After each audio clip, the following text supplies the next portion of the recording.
انسان نہ اپنی مالداری پر امید کر سکتا ہے، نہ اپنی طاقت پر امید کر سکتا ہے، نہ اپنی صحت پر، نہ اپنی جوانی پر، کچھ بھی نہیں، موت کے سامنے کچھ بھی نہیں۔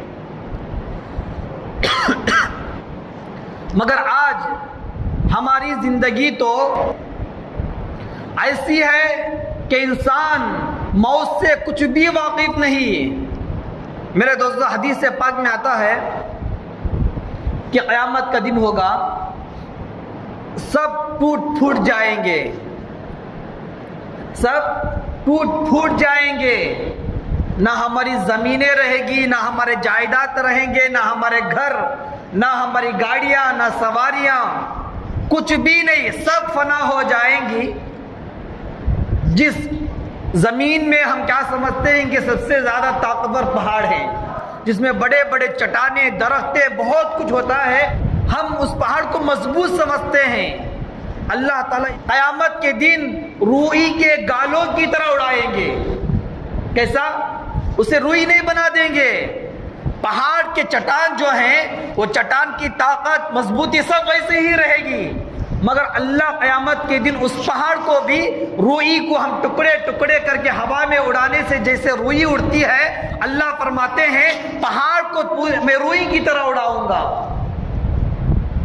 یہ زمین، جس زمین کی خاطر انسان لڑتا ہے، جھگڑتا ہے، کسی کا زمین کا حصہ دھوکے سے لے لیتا ہے، حق مار دیتا ہے، اس زمین کے اوپر ساری دنیا کھڑی ہے، سارے بنگلے، سارے جائیداد ہمارے کھڑے ہیں، سارے کروڑوں کے انسان جی رہے ہیں۔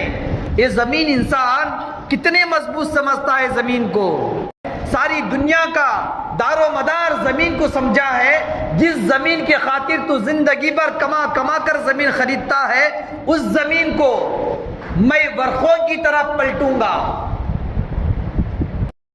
تو یہ زمین کچھ بھی نہیں ہے، پہاڑ روئی کے گاروں کی طرح، اور یہ زمین پیپر کے ورقوں کی طرح، آسمان پیپر کے ورقوں کی طرح، سب فنا، سب مر جانے والا، سب ختم۔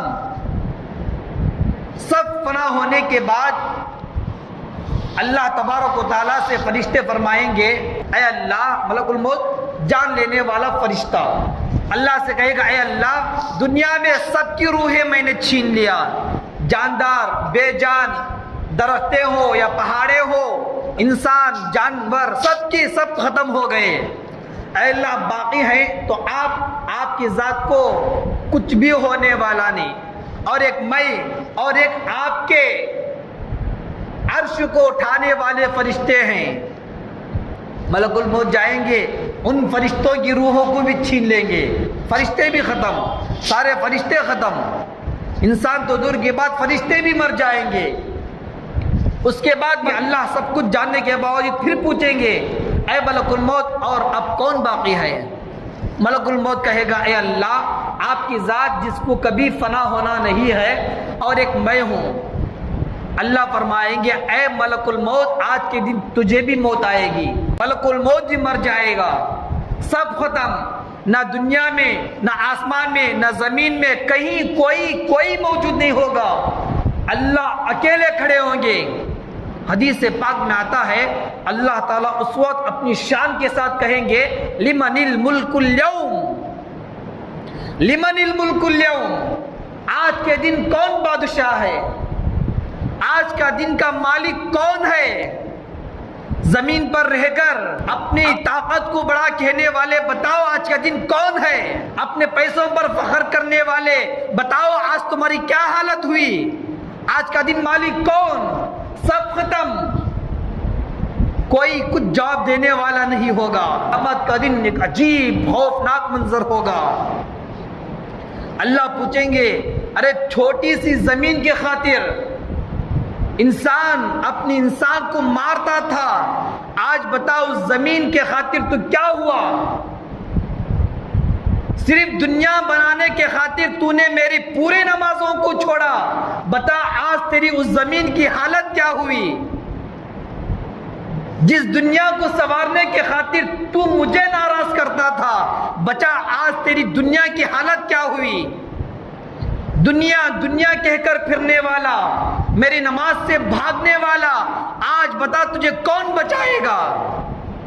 نہ تیرا مال، نہ تیری دولت، نہ تیری جائیداد، نہ تیری طاقت، نہ تیری صحت، نہ تیری خوبصورتی، نہ تیرے سے بڑے طاقتور جن کے اوپر تو امید کر کے چلتا تھا، کوئی نہیں ہوگا آج رہے گا، پچھتائے گا، روئے گا، چلائے گا، اپنی دنیا کی زندگی کو سوچ کر آنکھوں سے پانی نکلتے اتنا روئے گا، مگر اس وقت کا رونا کچھ بھی فائدہ ہونے والا نہیں، اس وقت کا گڑ گڑانا کچھ بھی فائدہ ہونے والا نہیں۔